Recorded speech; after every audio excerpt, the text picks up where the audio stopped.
Hello everyone, today we are going to learn basic Draftsight tutorial how to add new layer.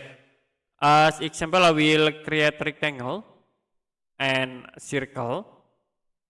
The next, if you want to add new layer, you can type layer, press enter, and will be show layer dialog box in the right bar.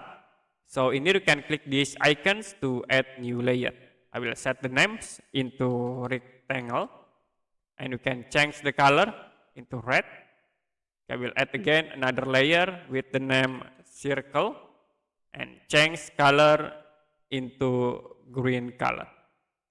Now to apply into the object, you can select the object like in this rectangle.